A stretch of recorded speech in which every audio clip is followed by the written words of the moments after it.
Bonjour à tous et bienvenue dans Un fait, une valeur, spécial football. Et pour en parler, nous recevons Vincent Chaudel, expert sport du cabinet Kurt Salmon. Vincent, bonjour. Bonjour. Alors, le foot et la bourse, c'est une longue histoire puisqu'il y a 32 ans s'introduisait Tottenham. Alors effectivement, en Angleterre, des clubs se sont introduits dans les années 80. Ça s'est un peu généralisé et répandu en Europe, surtout à partir de 1995 avec Larry Bosman. Et là, on retrouve désormais des clubs comme Arsenal, comme la Juventus Turin, la Lazio de Rome, l'Ajax. Larry Bosman, en deux mots. Un joueur belge qui voulait aller jouer en France et pour lequel un désaccord avec son club ne lui a pas permis de le faire. Et donc, il a attaqué en justice et désormais, il y a une libre circulation des joueurs comme travailleurs européens dans le territoire européen et au-delà même. Donc, ils se sont introduits un peu partout en Europe et le bilan est un petit peu partout le même. C'est-à-dire, on est quand même proche de la catastrophe. En fait, ce qui s'est passé, c'est que de 95 à 2000, c'est la période où il y a eu le plus d'introductions et c'est la période où finalement le monde de la bourse, les actuaires notamment, ont eu quelques difficultés à évaluer le monde du sport. Il y a eu les mêmes difficultés avec le monde de l'Internet, avec la bulle Internet. Et donc depuis, ce sont des secteurs qui sont mieux appréhendés, mieux analysés et on retrouve des courbes qui sont assez similaires entre le monde du football et le monde des médias ou des loisirs. C'est quand même pas un secteur comme les autres, le football, en tout cas d'un point de vue boursier. D'abord, les boursiers ont été effrayés par la très forte augmentation des salaires, et puis il y a cette imprévisibilité des résultats sportifs. Alors, comme dans tout secteur, pour créer du profit, il faut maximiser les revenus et maîtriser les dépenses. Les dépenses dans le football sont essentiellement liées à la masse salariale.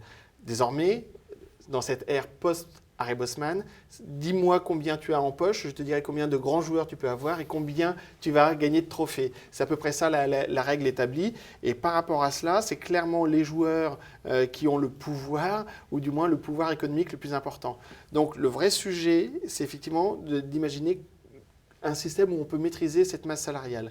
En Amérique du Nord, ils ont la solution, ils ont le salary cap, c'est-à-dire un cap de cette masse salariale et une régulation des transferts qui permet finalement de donner le pouvoir plus à l'employeur qu'à l'employé. Ce système-là est générateur de valeur, mais surtout, il est possible parce qu'on est dans un système de ligue fermée, c'est-à-dire où il n'y a pas d'ascension-relégation. Aujourd'hui, en Europe, vous pouvez gérer pour essayer de gagner de l'argent au risque de perdre des matchs. Et si vous perdez des matchs, vous risquez de tomber en deuxième division. Et là, c'est terrible. Donc il y a beaucoup d'imprévisibilité alors dans le foot en Europe. Le système européen génère de l'incertitude sportive et économique. L'incertitude sportive est bonne pour le système. C'est parce que je ne sais pas si mon équipe ou la vôtre va gagner le match que tout le monde regarde ce match-là. Donc ça, c'est ce qu'il faut rechercher. Mais il faut rassurer aussi les investisseurs par ailleurs.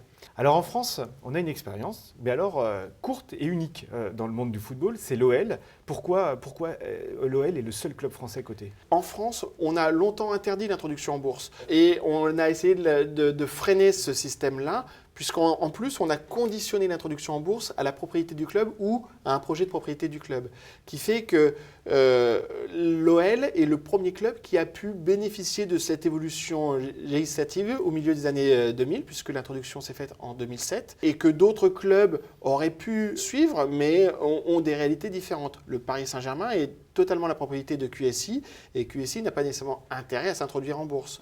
Et d'autres clubs aujourd'hui n'ont pas nécessairement de projet de stade, puisque l'Euro 2016 vient de rénover le parc de stades, ou du moins des principaux stades. Ils le feront peut-être à l'avenir pour devenir propriétaires d'un stade dont ils sont aujourd'hui locataires. Est-ce que d'ici 2 ou 3 ans, on a des chances de revoir un club s'introduire en bourse ?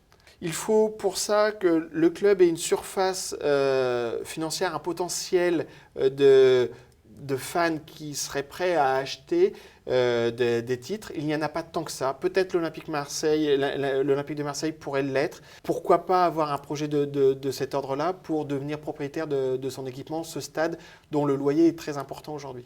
Merci Vincent. Nous, on continuera à suivre le sujet, le secteur du foot en bourse, dans un prochain Un fait, une valeur.